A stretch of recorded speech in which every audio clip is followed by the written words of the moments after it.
আমরা অনেকেই আছি মাইক্রোওয়েভ ইউজ করি, কিন্তু মাঝে মাঝে আপনার এমন এমন বিকট শব্দ হয় বা ভিতর থেকে আপনার অনেক জোরে জোরে সাউন্ড হয় বা আপনার শর্ট সার্কিট হয়।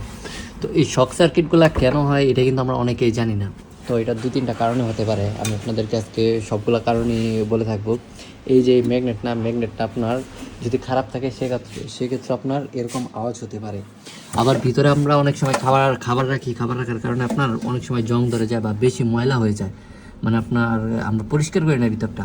তো যদি জং ধরে যায় সেক্ষেত্রেও সেম প্রবলেম হতে পারে। যদি জং ধরে যায় তাহলে আপনার যে জায়গাতে জং ধরবে আপনার ওই জায়গাটা ক্লিন করে রং করে দিতে হবে।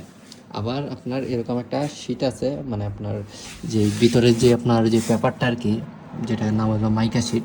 তো এই পেপারটা যদি খারাপ হয়ে যায় তো অনেক সময় আমরা চেঞ্জ করে থাকি। আর যদি বেশি খারাপ নয়, আপনার শর্ট সার্কিটের কারণে দেখবি যদি কালো হয়ে যায় তো আমরা রং করে দিই। তো আজকে ঠিক সেম আমি এটা রং করে দিছি, রং করার কারণে এটা এখন ঠিক হয়ে গেছে। তো কাস্টমার প্রবলেম ছিল এরকম যে আপনার ভিতর থেকে অনেক বিকট ধরনের শব্দ হতো, শব্দ হওয়ার কারণে কাস্টমার অনেক ভয় পেয়ে যেত। তো কাজ কিন্তু সিম্পল, বেশি বেশি কাজ নেই এটাতে। তো কাজ এখন আমরা এটা চেক করব, এটা শুকানোর পরে আপনাদেরকে পুরোটা চালিয়ে তারপরে চেক করে ভিডিওটা দিব। তো সকলের সাথে থাকবেন শেষ পর্যন্ত দেখার জন্য।